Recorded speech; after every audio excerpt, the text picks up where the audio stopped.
এবার জানা গেল 4.5 কোটির মধ্যে লটারি জেতার সহজ হিসেব। সূত্র বাতলে দিলেন দুই বিজ্ঞানী।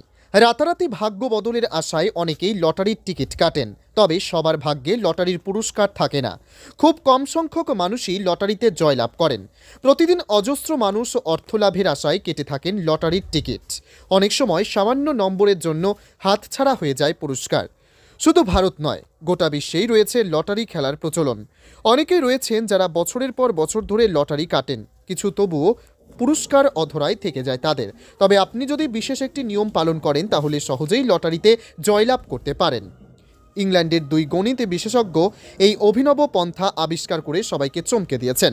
ব্রিটেনের ম্যানচেস্টার বিশ্ববিদ্যালয়ের অধ্যাপক এবং গণিতজ্ঞ ডেভিড স্টিয়ার্ট এবং ডেভিড কার্সিং বলেছেন, 4.5 কোটি লটারির টিকিটের মধ্যে মাত্র 27টি লটারির টিকিট যদি কাটা হয় তাহলে নিশ্চিতভাবে জয়লাভ করা যায়। গবেষকদের কথায়, এক অঙ্ক জানা থাকলেই রাতারাতি আপনি হয়ে যেতে পারেন কোটিপতি। ন্যাশনাল লটারি প্রসঙ্গে এই দুজন বলেছেন, 6টি ভিন্ন নম্বর থাকে এই লটারিতে। 6টি ভিন্ন নম্বর বেছে নিতে হবে 1 থেকে 59-এর মধ্যে। 6টির মধ্যে অন্তত 2টির নম্বর মেলাতে পারলে জেতা যাবে পুরস্কার। আমরা অনেক সময় দেখেছি 27টি টিকিটের মধ্যে অন্তত একটি মিলে যাওয়ার সম্ভাবনা 100% হয়ে থাকে। তবে এত নম্বরের মধ্যে কোন 27টি নম্বর বেছে নিতে হবে তার জন্য রয়েছে বিশেষ অঙ্ক।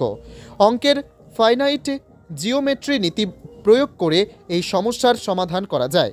এই অঙ্কের সূত্র তৈরি করা হয়েছে 1 থেকে 59 নম্বরের মধ্যে এক জোড়া অথবা 3টি সংখ্যার বিভিন্ন জ্যামিতিক আকারের ওপর নির্ভর করে। 6 সংখ্যার লটারির নাম্বারের কোনো না কোনো মিল থাকবে প্রতিটি সেটের সাথে।